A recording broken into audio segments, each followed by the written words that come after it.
One. Well, I've. Good evening, everyone, and welcome to CampusCare EdTalks. Thousands and thousands of students across the country are taking online classes at home instead of walking across the school campus. We have quickly switched to remote learning and have become quite comfortable with it, from monitoring students online to preparing lesson plans for virtual sessions. However, we still have a lot of questions, doubts, and misconceptions related to online education in our minds. Today, on Ed Talks, we will understand common learning barriers to online teaching and how to overcome them. For this, we have a very special guest with us today, Madhu Gupta ma'am. She is the Director of Academic Height Public School, Katni. She holds a master's degree in child psychology from Allahabad University and has a vast experience of 14 years as management as director and principal. Under her able leadership, her school won the Best School Award in 2017 from SK Group of Education and was recognized as the most active school 2018 in the AHPS group of the schools. Welcome to the Ed Talks, ma'am. Hello. A very good evening to all the viewers. And first of all, I like to thank Entab Group to give me chance to just share the views. And yes, it is a very big problem and misperception of about online education. Um, First of all, I think we just go what is the barrier exactly, and then we just talk about how to just remove it. What is the solution of this problem? Very first problem is limited tech experience. I mean, in India, if you see in India, very less person who is very good in the technology. It's just limited themselves in the Facebook and the WhatsApp group. Not more than that, they wanted to know about the technology. So when it comes to the Zoom classes, when it comes to the online classes, they little feel fear, little hesitate to just attend the things like. Uh, so and the second one is lack of motivation.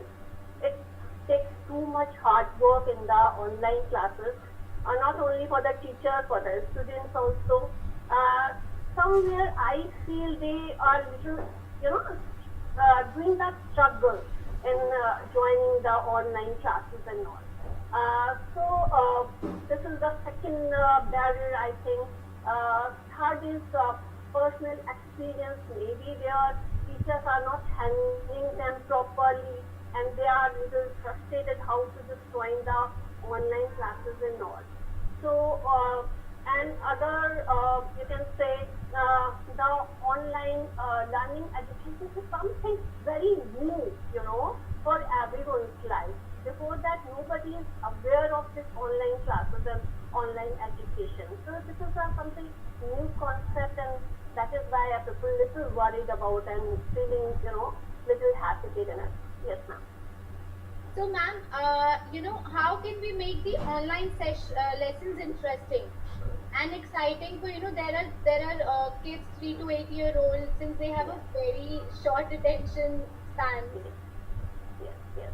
Actually, I'm just sharing my experience about online classes. I start my classes online with the younger kids.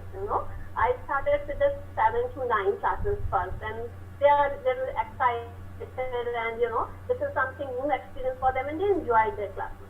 Then I just transfer to the 1 to 5 classes. They are also okay. But my worries about these little kids who are just 3 to 5, my preparatory group, my preschoolers. But you believe me that they are equally excited about the online classes, because when I started it, I didn't start the studies first, okay? I started with the interactive session with the teacher. In there, we just kept some interesting fun games. We just provide them some activities, some paper game. So this started with the interaction with the teacher. They enjoy the online classes, even they're just waiting for the next day. What man is going to do for the next day, what will do in the next day. So like that we started, and then we make them little interesting, and now they are little comfortable to do the online classes. So that we can start it.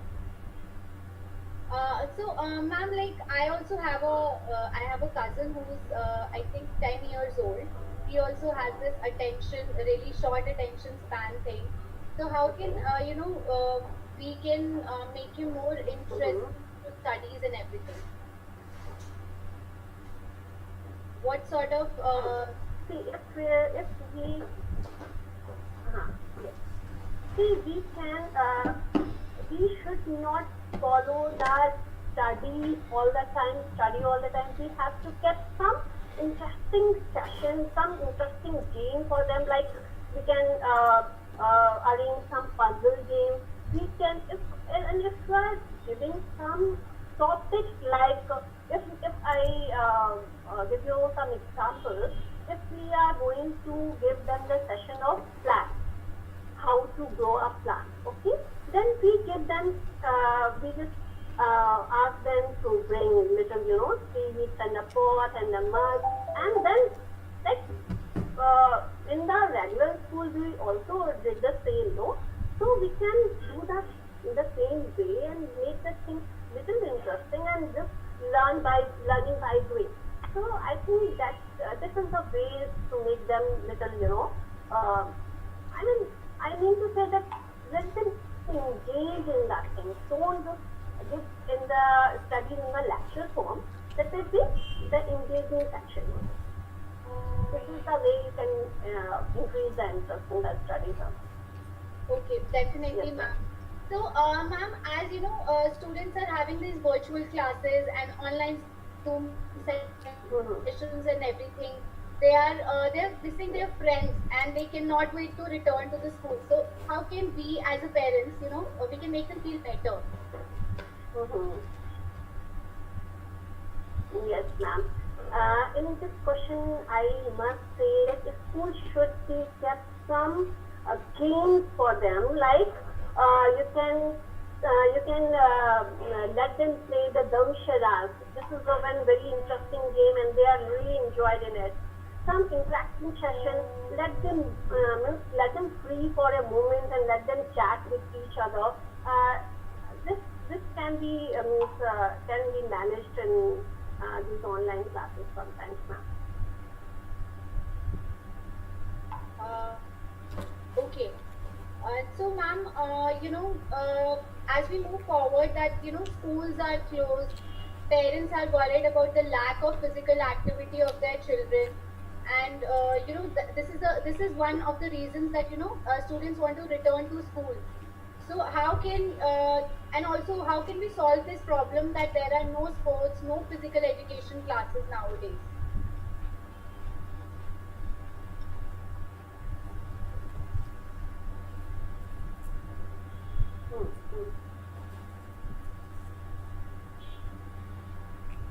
Hello.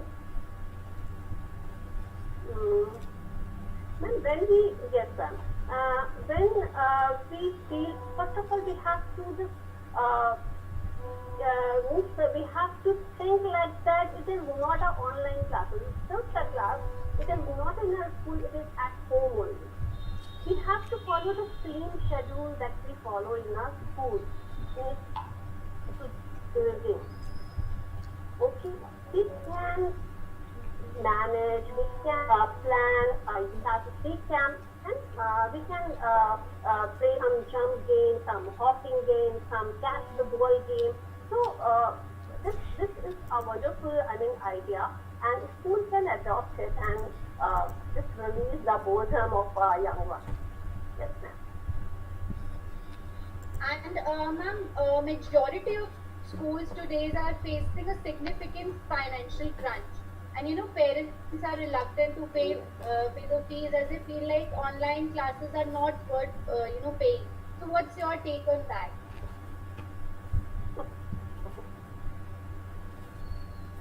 Ma'am, parents have to understand that the school building is closed, not the education. are paying for is just for the education, not for the building. This is the means, and we don't have any other way to get the education. We have to adopt it. We have to go for it only.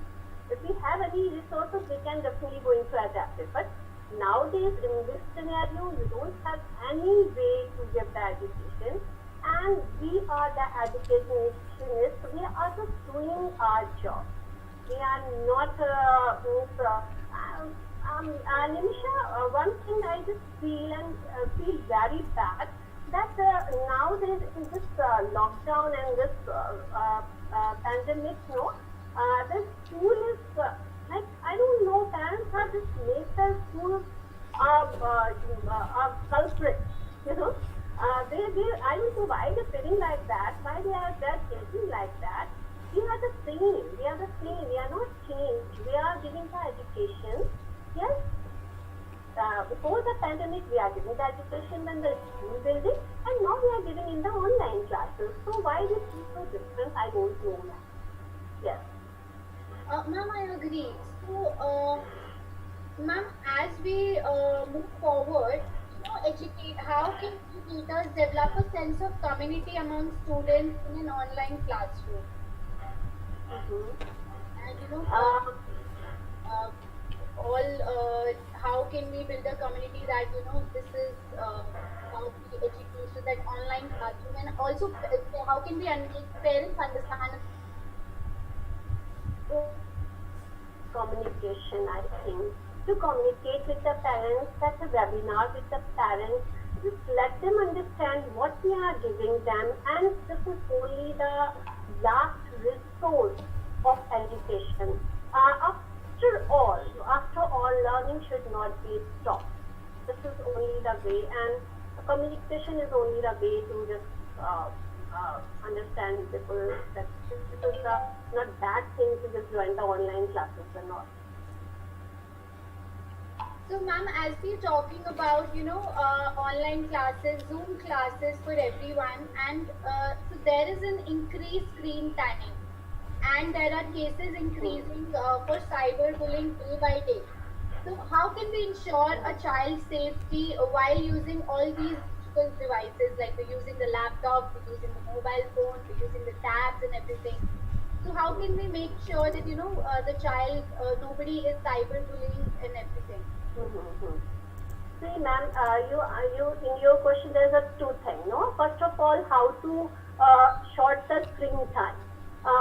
Ma'am, if they're using it, school are using app kind of thing, they can short or manage the screen time. Okay, because there is no foundation of timing.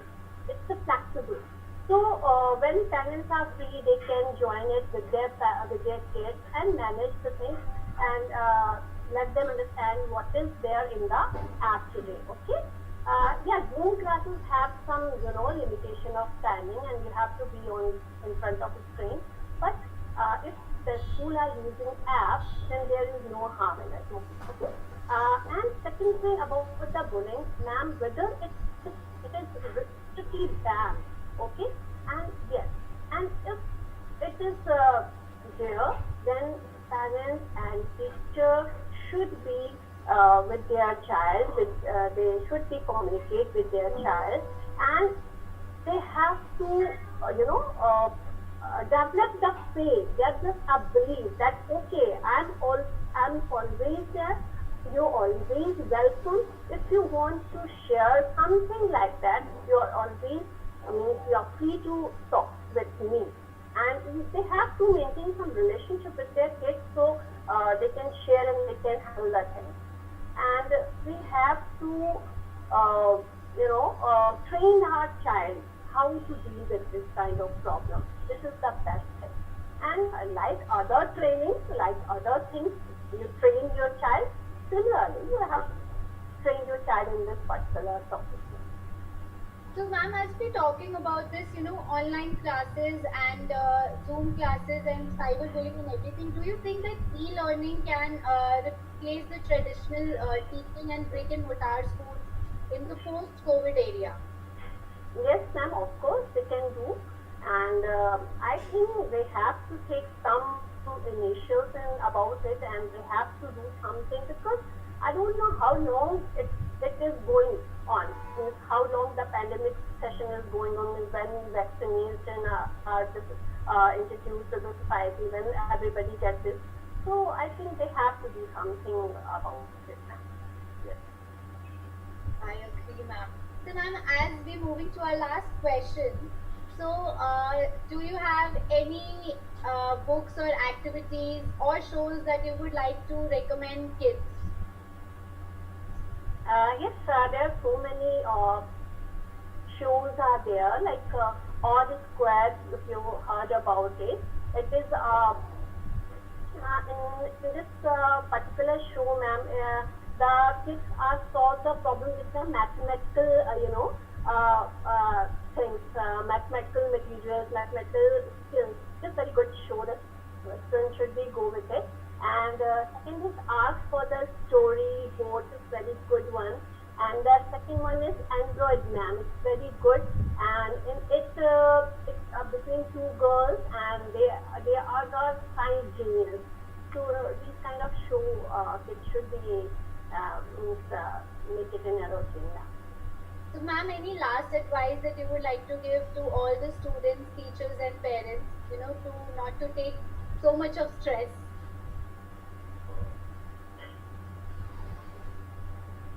See, if you take the pain, if you take the things as a pain, whether it is online classes or offline classes, it always hurt you.